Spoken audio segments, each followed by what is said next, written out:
Well, good morning and happy new year. Welcome to Frankly Speaking, the first live Frankly Speaking of 2024, broadcasting, speaking of live, from the Hesselson studio. I'm your host, Frank Acom, and we have a lot to cover. I know I'm looking at the screen too. We still have our Christmas decorations up. We'll be taking those down during the week. I don't know if you think that's too soon. Shall we keep them going for a little bit longer?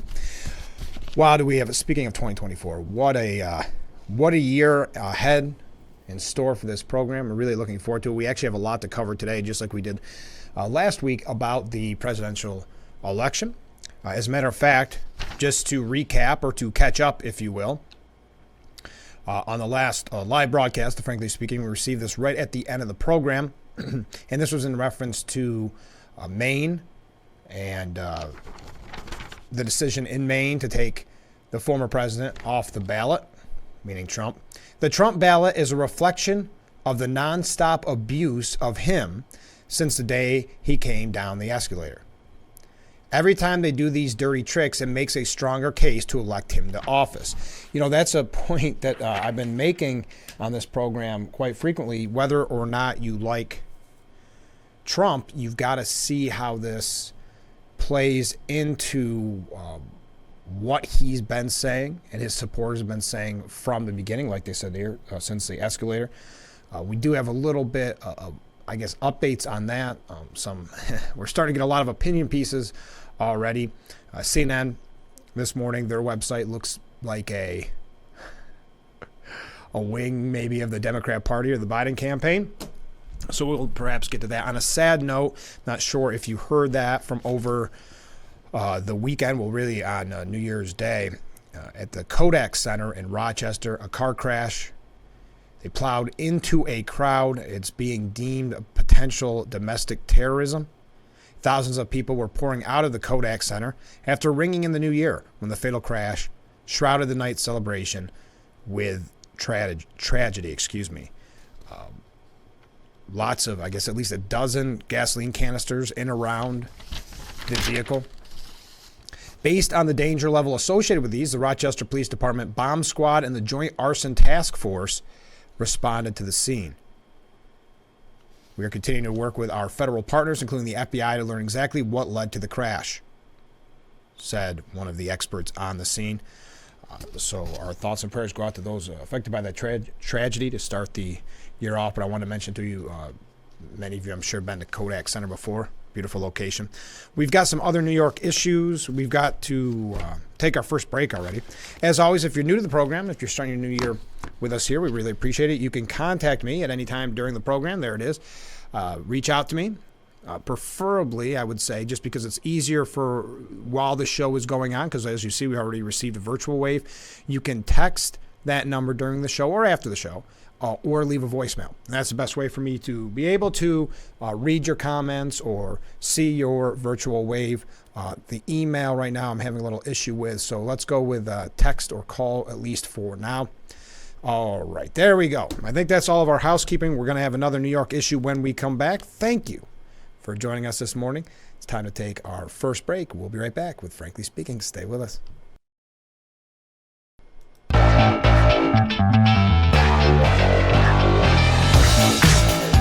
It is the 2024 edition of Frankly Speaking here on WYDC TV Big Fox. I'm your host, Frank Acom, broadcasting live from the Hesselson studio. You just saw the beautiful view of Marcus Street on our street cam. So minimum wage in New York has now increased. It is $15 in upstate. This is just an update to refresh your memory. We talked about, I believe, last week. About 1 million New Yorkers will stock store shelves. Hey, we've had a little time off. Get a little tongue twisted.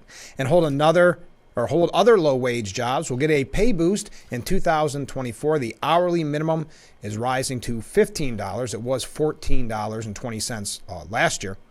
An 80-cent hike, of course, simple math. And the realization of a $15 statewide minimum wage goal set into motion 7 years ago in New York. Now, of course, one of the major concerns here, and they talk about it for just a little bit in this article, which is by Chris McKenna, is what this means for specifically small businesses and at a time when businesses in general are struggling, obviously leaving the state in droves, much like the people, but also just not ever considering coming here if they're from various states outside of New York. Frank Kerbin, the director of Center for Human Resources at the Business Council of New York State, pointed out that raising the hourly pay floor means doing the same for certain salaried employees. And I think that's something that's always overlooked, because if you're coming in and you've been working at a company, let's just say, just to make it easy, a company, and you've been paid X because you've been working there and really earned those raises throughout the year, and then someone walks in day one and receives essentially the same salary as you, what happens? Of course, you're going to demand some type of increase. The new minimum wage salaries for those positions will be $62,400 downstate and $58,500 upstate. All these increases add, and this is an important point, said McKerbin, all these increases add to the cost of doing business in New York for sure. And that's not good, because we talk about the business climate here in the state, the dismal business climate. And because on top of costs and taxes, etc., we've even heard about the public safety issue. Remember about a month ago when I was talking about these businesses that are closing their doors because there's so much shoplifting, so much chaos, to use the media's term, so often. So it's just painting a larger, unfortunately, picture of New York and what we're facing looking into 2024 about the business climate, about, again, I'm always curious, what will the numbers look like? How many more people will we lose this year? I hope I'm wrong. But when you tack on costs, and now with public safety a major issue, we've mentioned this so many times, but people who are now making 5-year plans, that, yeah, they might not leave today because of obligations, but in 5 years, or maybe as they get closer to retirement, they start making the plan of where to go to that's affordable, that's safe, that doesn't always seem to be taking away more and more of your freedoms, and doesn't also seem to be a state that's always at the bottom of the worst lists and always at the top of the worst lists when it comes to freedom, taxes, etc. So enough on that. Just going through some of the more, I guess you could say, local or statewide, just to kick off the program for 2024, because we're going to be talking a lot about the presidential race this upcoming year. I don't think I'm telling any tales out of school. I think that is going to be one of our main topics every morning. I could be wrong.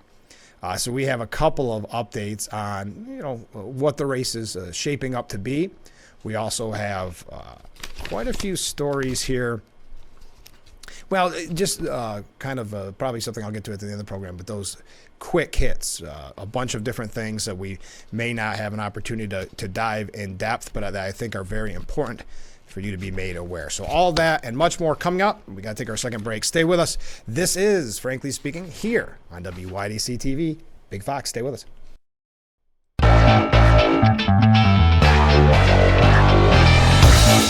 Thank you so much for joining us here on Frankly Speaking on WYDC TV. Big Fox. I'm your host, Frank Acom, broadcasting live from the Hasselson studio here on Marcus Street in Corning. Whew, a lot to cover. The New York Post is reporting that President Biden, spent 37% of the year 2023 at a getaway spot, whether it be in Delaware or a vacation site or Camp David. The 81-year-old commander-in-chief was away at one of the most relaxing locations or famous retreats 138 days in 2023, meaning Camp David, or 35% of the time. Delaware was a favorite spot for the president, who spent 90 days, including frequent trips and one prolonged vacation. Biden's number of getaways, the days, that is, specifically the days, in 2023 was only down slightly from 2022, when he spent more than 38% of the year. I do find stories like this interesting, because this will come out with nearly every president. I don't know if it's always so specific with the numbers, but it'll say, spent this much time on vacation, and there's always one side will criticize and then the other side will defend, and that's what we have here. The White House responded by saying the president has taken 16 days of vacation this year, and even on those days, he has worked. Deputy Press Secretary Olivia Dalton said over the Thanksgiving holiday, Americans saw the president hold a slew of foreign head of state calls before announcing a deal to release hostages from Gaza the very next day. The fact is, the president works every single day of the week, whether he is in Washington, Delaware, Camp David, or anywhere else, and those around him and reporters who cover him closely know that. Or a lot of reporters covering him closely, number one. Number two, isn't that the argument a lot of people make for working at home still? I can do my job anywhere. But then to show you that they're a little bit on the defensive, they try to turn it around and somehow attack Republicans in Congress. These fictitious attacks on the president are all the more absurd coming from Republicans in Congress who left down in December without doing their job to fund the government or our national security priorities. Interesting take on that. Now, Biden, who historically rode Amtrak to get out of D.C. when he was a senator, outpaces all recent presidents in terms of days away from Washington. George H.W. Bush was his closest competitor, spending 36% of his presidency at a getaway spot. Just one of those weird, I guess, end-of-the-year stories that I thought was worth perhaps mentioning before we get into the nitty-gritty of the race, because you're not going to get, let's face it, unless I'm really wrong and history is going to not repeat itself, the president is going to get a lot of very good media coverage this next year. You see it on CNN this morning. If you have an opportunity, you can go to their website and you'll see what looks essentially like the wing of the Democrat campaign, really. Did you see the president being interviewed? Oh, my headphone just went out. Did you see the president being interviewed during the New Year's Eve programming with Ryan Seacrest? This is what I'm referring to. Now, of course, you don't expect necessarily too much maybe foreign policy issues coming up or something like that. But Ryan Seacrest asked the tough question of the president. I'm curious, what sorts of holiday foods have you been enjoying over the last few days? And even this, the softball question, didn't even go that smooth. Dr. Jill Biden had to help him along a little bit. Well, I've been eating everything that's put in front of me, he began. But I've eaten pasta, which I love. I've eaten a lot of chicken parmesan. I've been eating all Italian foods, basically. And that's when the First Lady interrupted and said, and ice cream. And he goes, oh, yeah, and ice cream, chocolate chip ice cream. You know, a lot of people say, come on, this is a little too softball. One Twitter user, whatever we want to call it, Twitter, X, whatever. This is such a farce at this point. Seriously? Well, I would warn, and I don't think I'm telling you, yes, I'm trying to fix my headphones. I know that I'm not telling you anything new, but if you're expecting the hard-hitting questions, I would not hold my breath. Not typical of a sitting Democrat president. And I'll show you some examples of that coming up a little bit. I do want to ask your opinion, because I meant to start this segment with that. I know we have a lot of small business owners, people that work for small businesses that watch this program. What do you think, and how will it affect your business when it comes to this minimum wage increase? Now at $15 an hour as of January 1st. Again, I think it's understated how much it affects the whole working atmosphere, because you have people that deserve to make more if the person walking in day one makes $15 an hour. Okay? We received this from one viewer. The carpenters union workers are upset. Their wages are locked in. Entry-level workers would rather work at Walmart than haul sheetrock. Another failure of the elite mindset politicians to see the big picture. Yeah, I mean, a lot of it, of course, and I agree, a lot of it is, this is a loaded word, so I don't want to use it, but to buy votes, essentially, it's very much like with what Biden's doing with the student loan payments. They realize that this helps some people to perhaps go over and vote for them. In this case, Governor Hochul or Democrats in Albany. But it has been a long, not long, but 7 years. This was the goal that was set. So $15 an hour, what does that mean for your business? Maybe it means laying someone off. Or on the other side of that coin, saying, boy, I could really use somebody, but I cannot afford the $15. Where you're saying, well, Frank, it was $14.20 last year. 80 cents an hour at the end of the day in today's business climate, in today's financial climate in general, is a lot, depending on how many employees you have as well. But we've got to take another break. This show is moving fast. Please weigh in. You see the number on the bottom of your screen. Also, well, Yeah, that's the best way to reach me. The number on the bottom of the screen is I work on my email. So 607-358-3131. Leave a voicemail. Oh, did you watch? And I haven't yet. Did you watch that MASH special last night? I'd love to know what you think. It was on Fox. It was a little past my bedtime, so I'm going to watch it probably later this week. But it was a MASH, meaning the television show, if you're not familiar with what I'm talking about. MASH special looking back at the show that changed history. So if you watched it, let me know what you think. But now we do have to take that break. So stay with us. This is Frankly Speaking here on WYDC TV. Big Fox will be right back.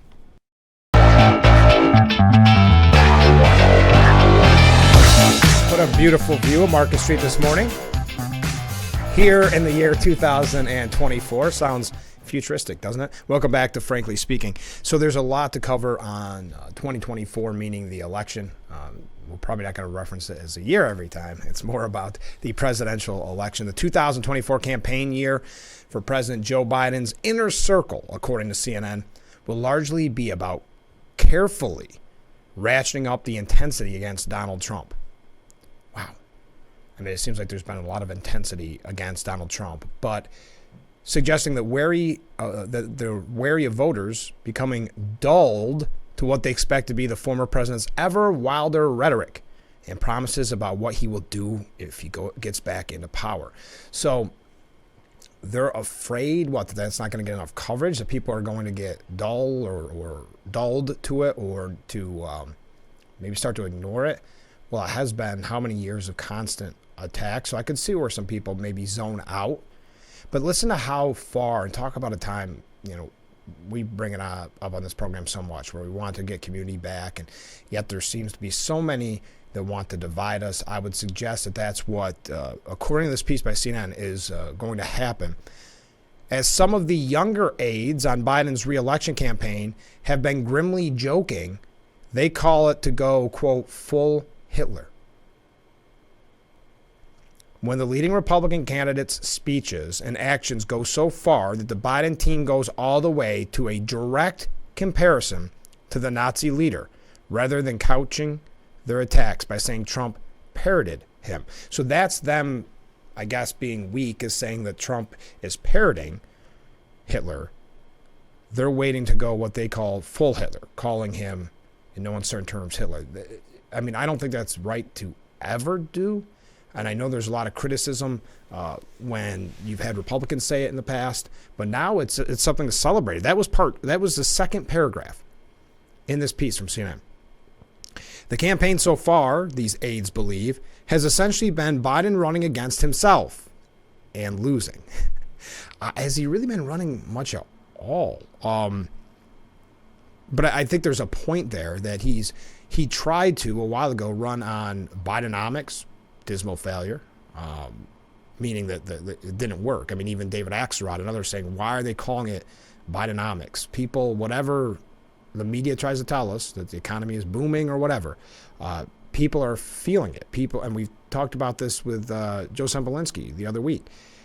You can tell us one thing, but you still go to the grocery store, you still go to the gas station. So what they're saying is he was running, to kind of, look how good I'm doing. Look at all these great things we accomplished, and that's not working.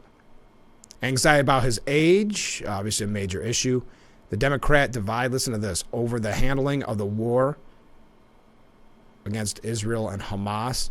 Yeah, that's weird strain in the Democrat Party. But they see the next few weeks of the Republican primary campaigns as an opportunity to persuade influencers and media into thinking about the race on their terms. Quote, you have this moment in the first quarter where he has continued to go full MAGA extremist now in order to shore up support in his own base, a senior campaign aide told CNN, but did so based on anonymity.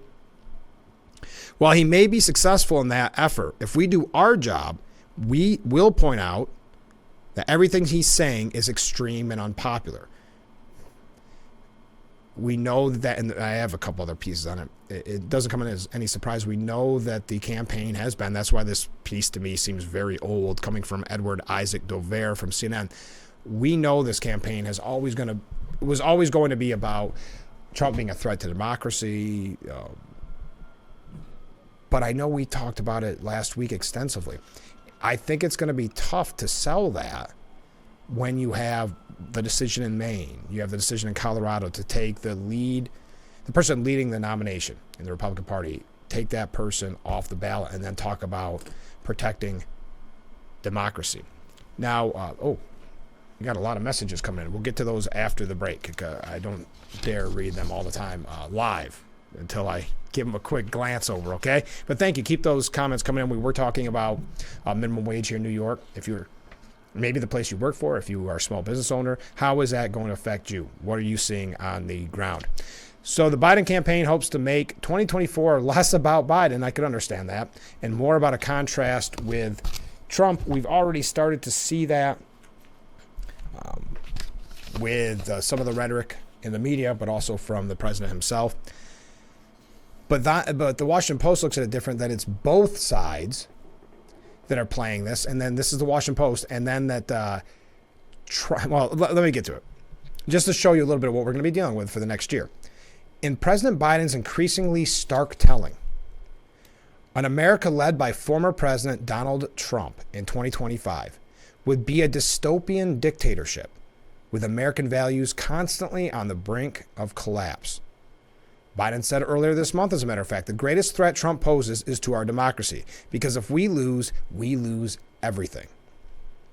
Trump, who has used terms like vermin to describe his enemies and called 2024 the final battle, has said if Biden wins his second term, Americans would no longer have a country and the globe would quickly descend into a third world war. So this is going to be, the term doom and gloom. There's going to be a lot of negativity pushed. But, to the viewer's point that said what happened in Maine and, strengthens Trump's case. And what was that rally where Trump said he's one indictment away from the White House? And there may be something to that. So this constant attack has really, if anything, helped his numbers. As the two leading candidates trade depictions of doom, the 2024 race for president is increasingly dominated by dark sentiments and appeals to fear, a phenomenon experts and pollsters say is reflective of the country's broadly pessimistic and apprehensive mood. So they go on to say, well, Biden's argument is going to be that they can use Trump's words, and that's fair then. That's fair. But Trump's isn't backed up by facts. So they're already saying it's that it's okay when one person does it and not the other. But I will say, the more they focus on that, like that one last piece said, if they want to go, quote, full Hitler, by meaning what they mean by that is calling, that's an article from CNN, calling Trump, not saying, comparing him to Hitler, saying he is Hitler. I don't, again, maybe I'm wrong. But what do you think? If you're a Trump supporter, you hate Trump, what do you think? Is that the way, the avenue to go down? I mean, I feel that this has been how many years now of rhetoric like that? So is it going to be effective? We've got a lot of messages coming in. I don't want to run too late because I want to make sure that I can get to as many of them as I possibly can. You see the number on the bottom of your screen. When we come back, more on 2024. I'd love to hear your opinion on the minimum wage. I just think it's interesting. Maybe something that caught you off guard. How will it affect your business? How will it affect where you work? New York State, whatever you want to say, making it maybe a tougher business climate. So we can talk about that when we come back. Stay with us. This is Frankly Speaking here on WYDC TV. Big Fox, stay with us.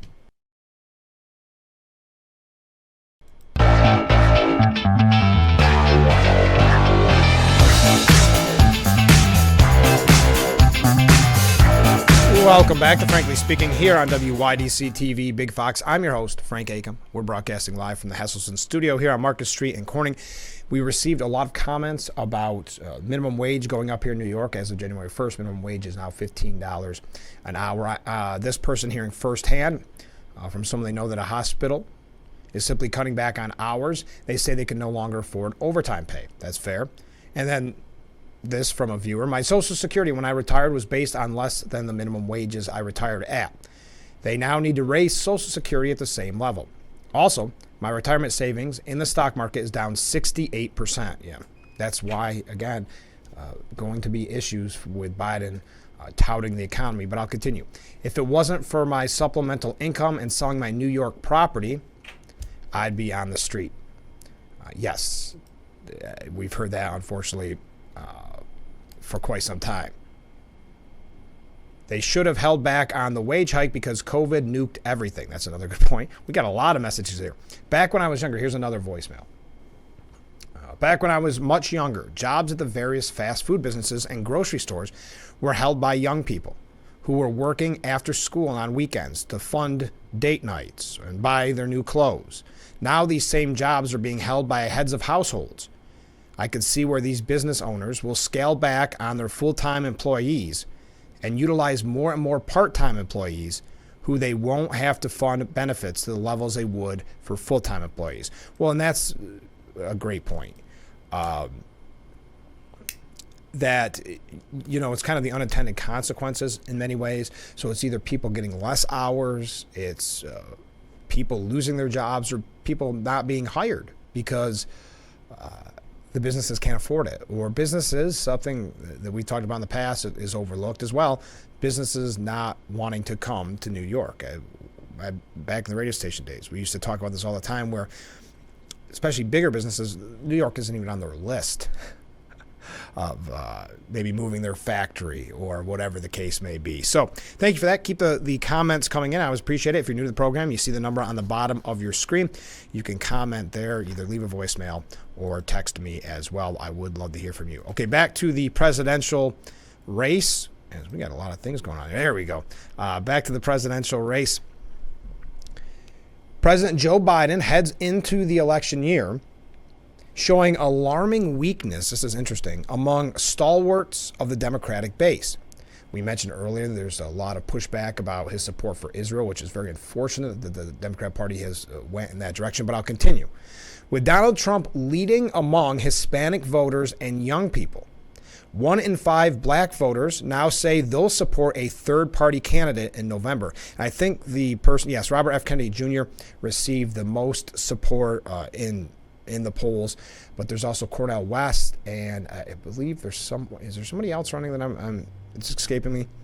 In a new USA Today Suffolk University poll, Biden's failure to consolidate support in key parts of the coalition that elected him in 2020 has left him narrowly trailing Trump, the likely Republican nominee, 39 to 37%, with 17 supporting an unnamed third-party candidate. Well, we've talked about it for quite some time, but those even in the media have talked about it.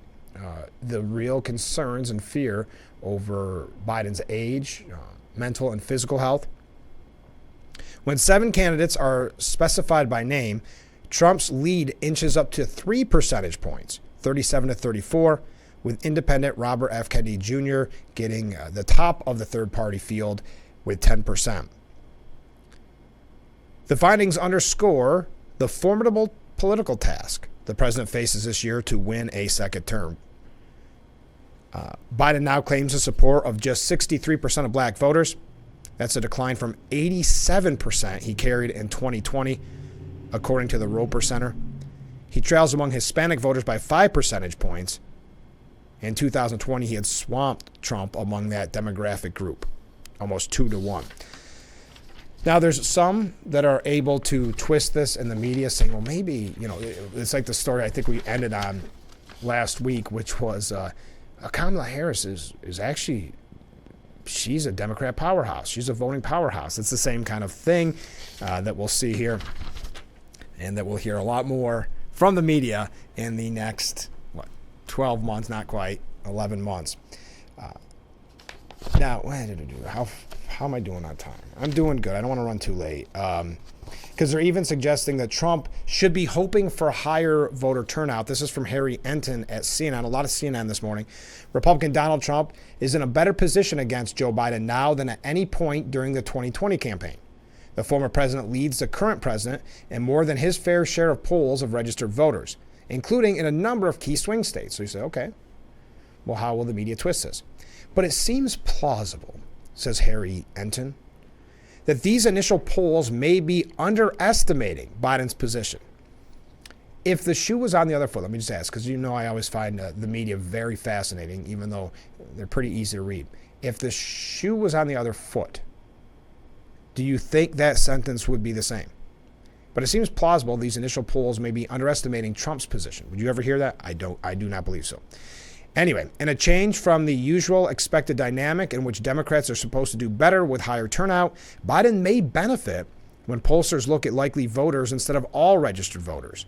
Put this another way, Trump may do better in an election in which turnout is higher. That's according to Harry Eaton. All right, we got to take another short break. What do you think? Are you looking forward to the presidential coverage for the next 11 months? I know you're looking forward to it here, frankly speaking, but in general, what that's going to look like, because it's already been a pretty loud and vocal campaign, for lack of a better term. I mean, Biden has not really been campaigning all that much, but anytime a president goes out and gives a speech or does anything like that, that's kind of campaigning, right? But now enough focus on what he's done. That has not been, this according to CNN, that has not been successful.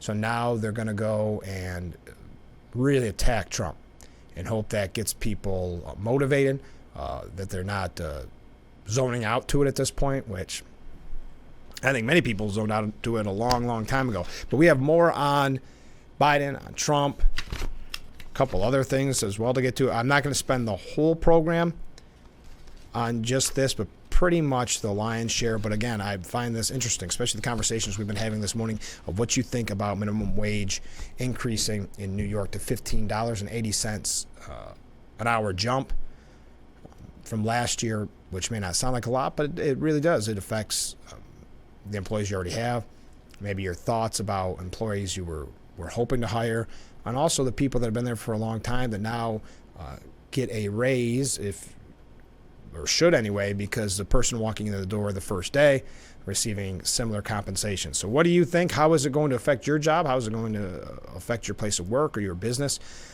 And you don't have to give exact details, but if you'd like to share what you think this means for New York State at a time when I don't think I'm speaking out of school, where New York is struggling with the business climate, the economic climate, obviously public safety climate as well, which they all tie in together, and that's why people are voting with their feet and moving out, these mass exodus, as we see the headline about once a year. All right, let's take that break. We'll be right back with Frankly Speaking here on WYDC TV. Big Fox, please stay with us.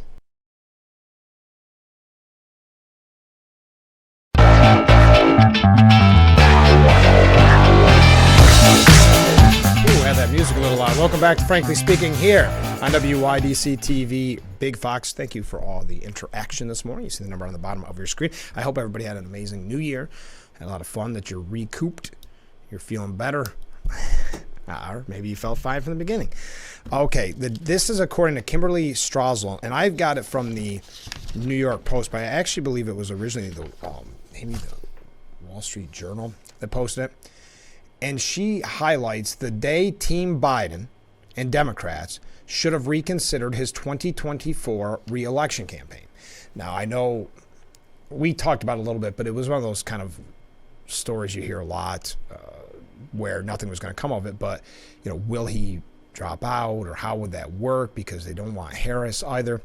Well, one hazard of political campaigns is the unseen junction, a key moment that nobody recognizes at the time. Such a moment came for Democrats on April 19th via a letter to Congress about the federal probe into Joe Biden's son, Hunter. Team Biden might be forgiven for ignoring this missive. Hunter's legal team was quietly negotiating with U.S. Attorney David Weiss, working to close his probe with no charges, getting that sweetheart deal that we talked about so often. That April day was, in retrospect, and I'm jumping around, I'm not going to get the whole piece for you, but you can find it at the New York Post. That April day was, in retrospect, the moment for the Biden team and Democrats more broadly to reconsider the wisdom of a re-election campaign. One argument I have there is it is up to Team Biden. It's up to Biden. That's not really a decision. I mean, you can always have power players in the back, but it really was a Biden decision. You can't tell a sitting president that he can't run for re-election. The president was already beginning to sag under polls that show sweeping dissatisfaction with his job performance and age. Hunter has since become another big drag on the president's hope for a second term. So far, the Biden campaign and the media remain in full denial over this, insisting the story is a political non-starter, so long as House Republicans fail to prove Joe profited from Hunter's moves here. That misses the Burisma board for the political trees. And it goes through and gives you the whole story, and you followed it yourself. But Joe Biden beat Trump in 2020 in no small part on the claim his opponent lacked the moral fitness for a second term. And he is banking on a repeat. But the Hunter drama is a direct hit to Joe's own supposed fitness, as it presents a storyline of an extended Biden family grifting for years on Joe Biden's public standing with his implied agreement. It puts both sides in the mud. And that's a very good point. That's why I keep highlighting, too, this idea that they're going to run on Trump being a threat to democracy when they have these decisions coming down from like Maine and Colorado trying to keep the lead nominee for the Republicans off the primary ballot. So it's going to be hard to say someone's a threat to democracy and then defend what happened there. But the Justice Department's initial kid glove handling of Hunter backfired, landing the mess square in the president's campaign cycle. Then you had Hunter give that press conference, which a lot of people on the Biden side said maybe don't do that in the future because that just added more trouble. Does it now? Now Biden officials are refusing to hold to account a president's son who scorned a lawful subpoena, just adding more and more on top of it. As a matter of fact, the president's former press secretary, Jen Psaki, recently acknowledged that the White House team was surely wishing that Hunter would please stop talking in public. So anyway,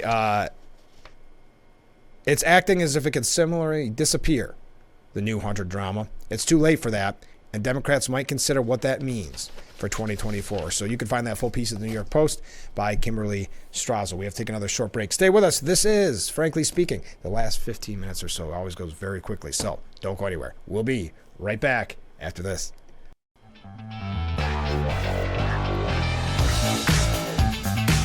Welcome back to Frankly Speaking here on WYDC TV Big Fox. I'm your host, Frank Acom, broadcasting live from the Hesselson studio here on Market Street in Corning. We do have another break that we have to take, so let's get in as much as we possibly can. Interesting comment or statement from Fox News.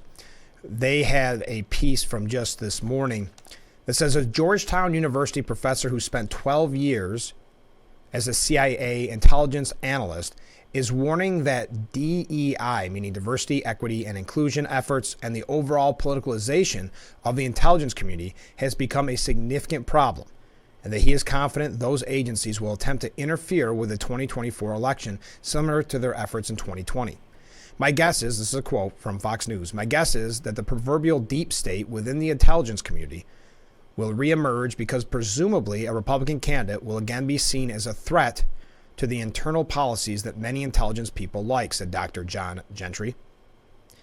Within days, if you recall, of the bombshell New York Post story that detailed the contents of Hunter Biden's laptop in the lead up to the 2020 election, 51 former intelligence officials signed onto a letter in an attempt to discredit the laptop, saying it had, quote, all the classic earmarks of a Russian information operation, end quote. So he goes through to show some more examples of what he is fearful of as we are now in 2024 and what that could mean for the election. Now, David Mark says the Supreme Court could make a Trump victory virtually impossible. I think this may be a little wishful thinking from CNN, but perhaps not. Crazier things have happened during Trump's time, one way or the other. A wild card is whether Trump will be ruled ineligible for the 2024 ballot. If the courts allow it, the swing state could gain even more influence over who wins the presidency in 2024. Since there are a total of 68 electoral votes in those swing states, this gets a little bit into the weeds here. But it has become an issue of stark national importance with Thursday's decision by Maine Secretary of State Sheena Bellows to exclude Trump from the ballot in her state. Bellows, Maine top election official and a Democrat, elected to her post, I like the way they word that, elected to her post by the state legislature, cited Trump's actions on January 6th. You know that. Bellows removed Trump from the state's 2024 primary ballot based on the 14th Amendment's insurrection ban. However, Bellows' decision will be put on hold until Maine's Superior Court, a trial-level court, makes a ruling. And then it goes through Colorado and Maine aren't the only states. I know in New York they're looking at it as well. So, yes, I think that goes without saying. The Supreme Court could make a Trump victory virtually impossible. And I think that's, I know people are saying, well, the Trump campaign and people around Trump are nervous. Well, I think they have a right to be nervous because you never know what's going to happen when Trump's name's attached. You never know. And it speaks to his point that he's campaigned on for years, which is essentially they're out to get me, right? As so many have said. So does that play right into his hands? And maybe he is fearful because that would be the kind of the last attack to really keep him without even the potential of reaching the White House, without even having the opportunity to reach the White House and taking away the voters' vote, essentially. We got to take our last break. Stay with us. We'll be right back as we wrap things up here on Frankly Speaking on WYDC TV. Big Fox.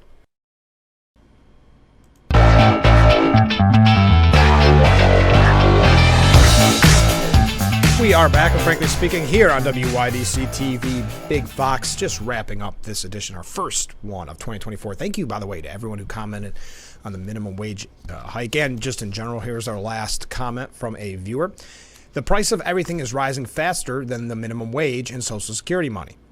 Businesses will simply cut hours to keep up with inflation in the short term. The government should step back and let the marketplace catch up and let it decide what to reward workers' performance with, instead of mandated raises across the board.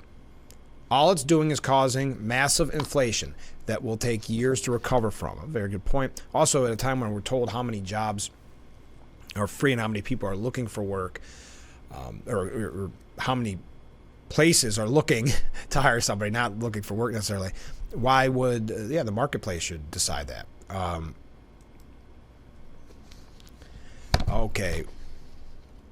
Just got thinking. Maybe you know and maybe you don't. Okay. If all these states take Donald Trump off the respective primary ballot, what would prevent him from running as that independent candidate? I think that's the same because remember, like for instance in Maine, she's in charge of elections, so she could keep him off as any kind of candidate. I guess write-in campaign she couldn't do anything, but the chances of a successful write-in campaign would be very, very difficult. We'll put it that way. So yeah, with independent still on the ballot, so I believe that she, as a Democrat, if she could take a Republican off, I believe she could also take an independent candidate off. Not 100% sure about that, but that's why I think we haven't seen that idea floated more frequently. How are we doing on time? We are just about out, aren't we? Yes. Trump's courtroom and campaign trail collision is about to become a reality. That's about to start soon, where there's going to be the conflict in schedules. By the way, yeah, we're out of time. Those Epstein documents, Jeffrey Epstein documents that the judge has ordered released or dumped, I heard that is today. That is going to happen today, is what one of the articles said. So if that's something that interests you, keep an eye on the news. And if you didn't see this, I just don't think this is a winning strategy. Anti-Israel rally at JFK Airport causes New Year's Day nightmare on one of the busiest travel days of the year. And chanting such things as NYPD, KKK, IDF, you're all the same. Not even a good rhyme. I don't know how you win over hearts and minds by destroying people's travel. Not the best strategy. All right, we are out of time. Thank you to everybody who joined us. Have a great day, everyone. And we'll be back tomorrow morning starting at 7 with Frankly Speaking, only on Big Fox. I look forward to it.